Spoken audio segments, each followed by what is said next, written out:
Good morning, everyone, and welcome to episode 103 of the Mugs Up Show, where today will be my addiction story part 4. Now, last week, actually maybe it was Monday or Tuesday, I don't remember when the episode was I posted last, but last episode, I talked about getting into regular boozing in high school and how that became a very common, pretty much 100% thing on the weekends. And then I even started drinking during the day, during school, on my lunch break and that kind of thing.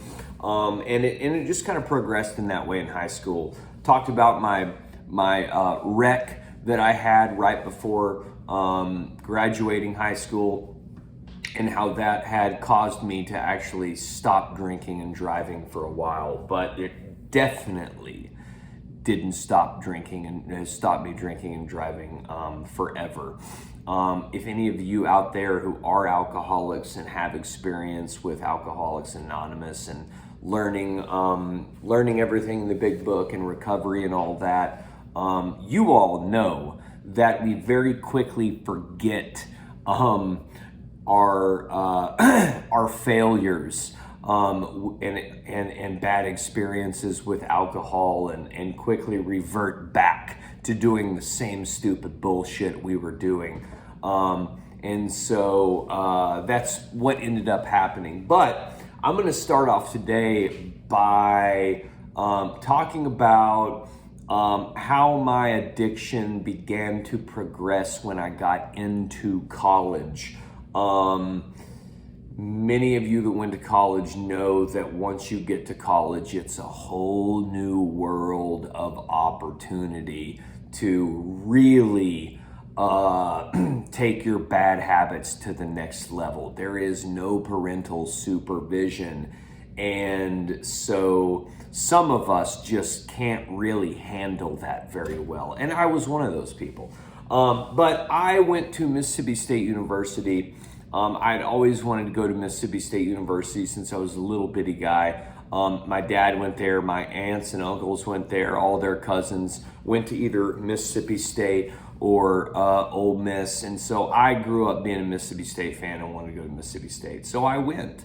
And it was pretty much immediate that when I got there, I began drinking every single day.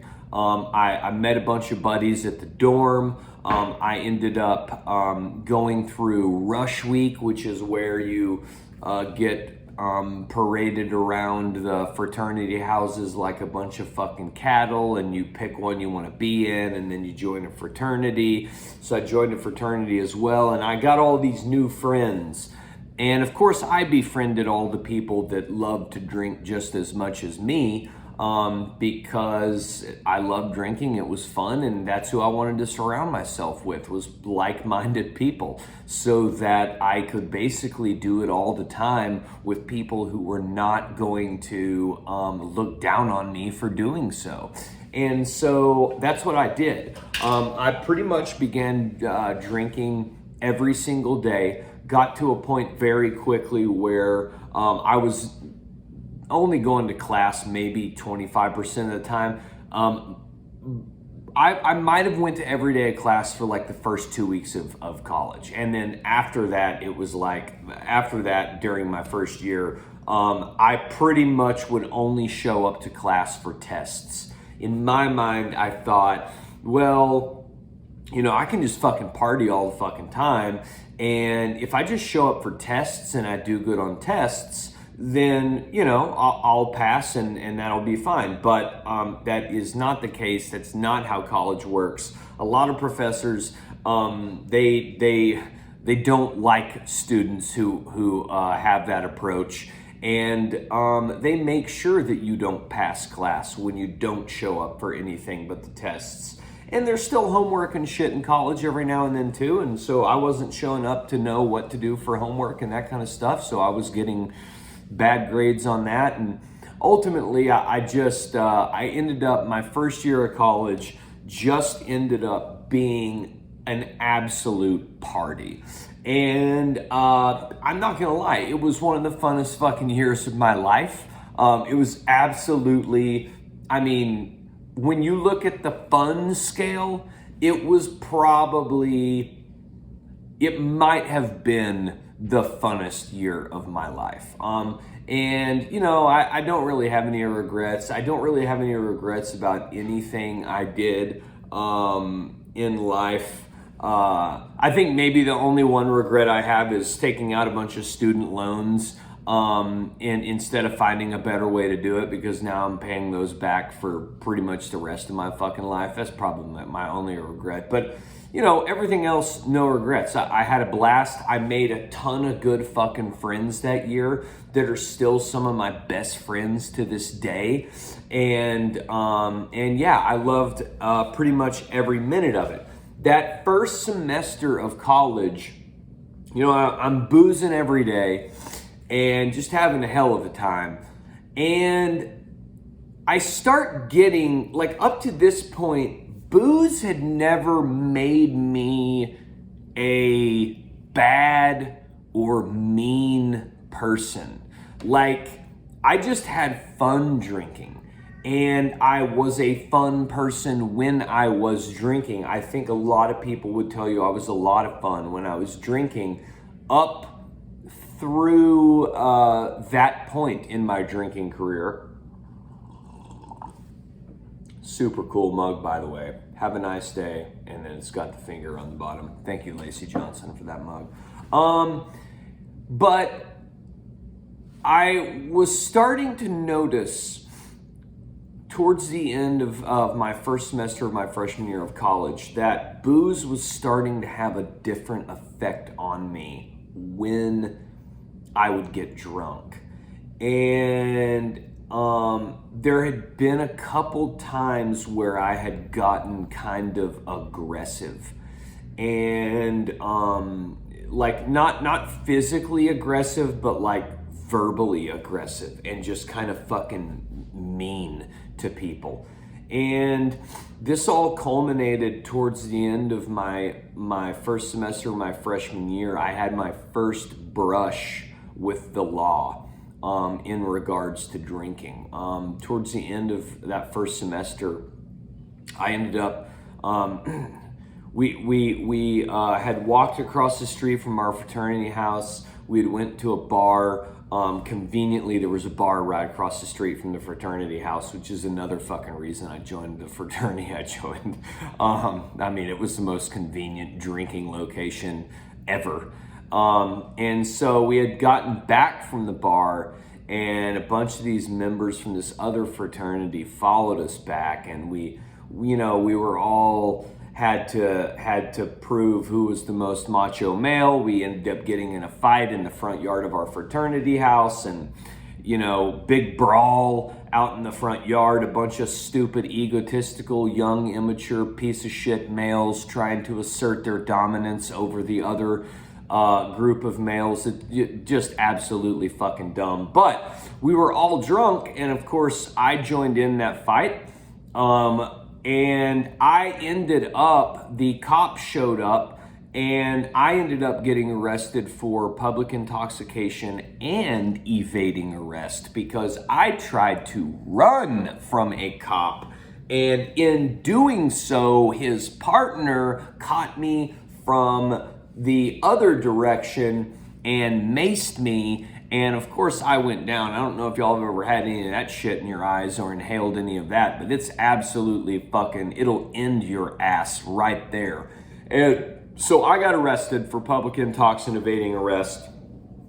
And this would just be the first time of many when I would get thrown in jail for something related to drinking. And so that was my first brush with the law. I think a bunch of my fraternity brothers bailed me out, and then, I just kept on doing what I was doing. The boozing didn't stop. It just got more, it just progressed even more. I ended up going home on Christmas break, and this is where my addiction took another serious turn. Up to this point in my life, I had never tried any hard drugs. I tried weed, but it was fucking useless in my opinion, and all it did was bring me down, and I wanted to be alive and going and like the life of the party type feeling. And I went home on Christmas break, and I went to this Christmas party. There was a ton of friends and people from the high school I graduated from at this Christmas party at this old friend's house. And I'm having a really good time. We're all drinking. And at one point, 3 of my old friends from high school, they were like, Austin, come here. We got to show you something. And so I followed them back into this bathroom, and one of them pulled out a sack of cocaine. And in that moment, I was absolutely fucking scared to death because I knew they wanted me to do that. And I had actually always been terrified of hard drugs. Absolutely terrified. They just scared the shit out of me. I said I was never gonna do them. I just associated it with like next level piece of shitness. And so I didn't want to have anything to do with that. And there was one time where this older guy from my hometown, he was like 10, 15 years older than me, but I would hang out with him every now and then. And he kind of like looked out for me. And he told me one time when I was in high school, he was telling me about how basically he had gotten addicted to cocaine, and cocaine had pretty much ruined a large part of his life. And he didn't do it anymore. And he was telling me about it, and he said, he was like, Austin, he was like, I know you, and I'm telling you right now, you better not ever do that shit. It will completely ruin your fucking life. And he said something like, you're a lot like me, and I know if you try that, you're gonna like it way too much, and it's gonna ruin your life. And I had always remembered that. And now I'm standing in this bathroom with 2 or 3 of my really good friends from high school, back in high school. And, you know, I have this situation in front of me where they're gonna do cocaine. And like I've told y'all, I am the guy who is constantly doing everything I can to feel like I'm liked and accepted and impress people and be a part of the crowd. And so even though I'm absolutely fucking scared to death to do this cocaine, I fucking do a line. And within, I don't know how many of you have done cocaine, but within maybe 20 seconds, I can tell that it was the greatest thing that I had ever done in my entire life. And I think within another 20 seconds, I was doing another line. It's that fucking powerful. It is still to this day, it's one of the most amazing feelings I've ever had in my life. And I'm sober now, but I'm not stupid. Like, it is an unbelievably amazing feeling. And that was the beginning of my dive into the world of harder drugs. And that would just become a much bigger thing going forward. In fact, when I went back to college, it was weird because my first semester, I didn't have any friends around me that were doing hard drugs. Like a lot of people smoked weed and drank, obviously, but like nobody was doing coke or anything like that. And it was strange because we all went back home for Christmas, and then when we all returned from college, everybody had tried coke. Like everybody's friends that they saw back at home during the Christmas break had been off to college and experienced coke. I guess brought it back home with them and then taught all their other buddies who hadn't done it yet, who were back home on Christmas break, all about it. And so me and several of my friends at Mississippi State who had went back home during Christmas basically came back cokeheads. And we spent the whole next semester of our freshman year boozing most days of the week, but now Coke had been added into that equation. And by the end of the first semester, me and several of my friends were full-blown cokeheads. And so, it gets a lot worse from here on out, obviously. But at the end of my second semester, that whole first year, pretty much all I'd done was boozing and snorting cocaine. And by the end of the first year, I had been put on academic probation by Mississippi State. And I was pretty much I didn't feel like it was right to go back because I had just wasted a lot of my parents' money. And I just thought, I don't need to go back if I can't commit to this. And so I decided that I was going to take a year off, figure things out like many college students do, and hopefully come up with a plan to improve my performance at college and hopefully go back after a year. I think that's where I'm going to stop today. The next year of my life definitely requires its own episode because during this year off, things didn't exactly get better. And so I'm definitely going to stop there. I think the main point I want everybody to know, is I think the thing that sticks out about this part of this part of my story is I was scared to death to try hard drugs my whole life leading up to the point when I did cocaine for the first time. Absolutely scared to death. But peer pressure and a need to be accepted and to be cool overrode that being scared to death of a drug. That's how powerful peer pressure and how powerful the need to be accepted is. And so I think that's a very important lesson for everybody to understand who might not have experience like this with drugs or alcohol.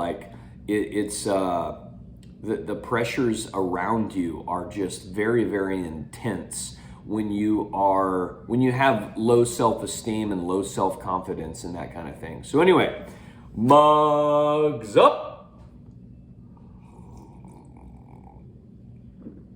We'll see you tomorrow for episode 104 of the Mugs Up Show. We love you.